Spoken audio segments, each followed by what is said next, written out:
সুর হোক নৃত্যসঙ্গী, এই স্লোগানকে ধারণ করে চট্টগ্রামের পটিয়ায় বর্ণাঢ্য আয়োজনে সম্পন্ন হয়েছে পটিয়া সঙ্গীত শিক্ষক ও শিল্পী কল্যাণ পরিষদের ৬ষ্ঠতম বর্ষপূর্তি ও মনোজ্ঞ সাংস্কৃতিক অনুষ্ঠান ২০২৬।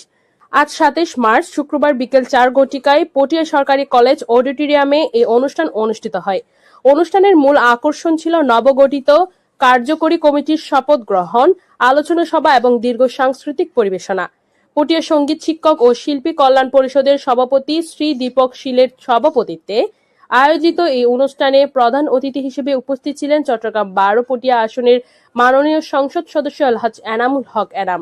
প্রধান অতিথির বক্তব্যে তিনি বলেন, সংস্কৃতির আলোই পারে সমাজ থেকে অন্ধকার দূর করতে। পটিয়ার শিল্পীদের এই ঐক্যবদ্ধ প্রচেষ্টা আমাদের সাংস্কৃতিক ঐতিহ্যকে আরো সমৃদ্ধ করবে।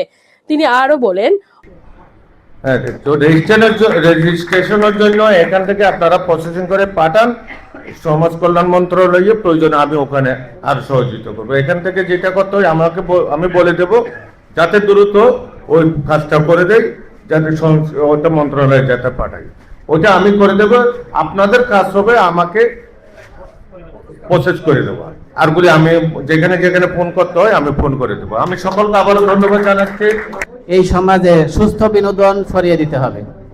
এই সমাজে যদি আপনি সুস্থ বিনোদন ছড়িয়ে দিতে পারেন, যেমন খেলাধুলা, সাংস্কৃতিক অঙ্গনে গান বাজনা, বিনোদন, এগুলো যদি আপনি ছড়িয়ে দিতে পারেন, তাহলে মানুষ মোবাইল আসক্তি থেকে দূর হয়ে, মানে মাদক থেকে দূরে থেকে আপনাদের যারা ছেলে মেয়ে আছে তারা লেখাপড়ার দিকে মন দিবে, তাদের মানসিক বিকাশ ঘটবে। অনুষ্ঠানটি আনুষ্ঠানিকভাবে উদ্বোধন করেন ২১ পদকপ্রাপ্ত প্রখ্যাত বংশীবাদক উস্তাদ ক্যাপ্টেন অব আজিজুল ইসলাম।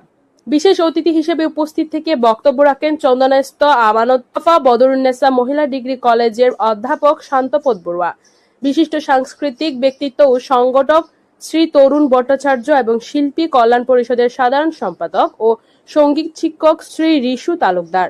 বক্তব্য শেষে শুরু হয় মনোজ্ঞ সাংস্কৃতিক অনুষ্ঠান। এতে শিল্পীদের পরিবেশনায় ছিল দলীয় ও একক সঙ্গীত, দলীয় ও একক নৃত্য এবং যন্ত্রসঙ্গীতের অনন্য উপস্থাপনা, তবলা লহরা।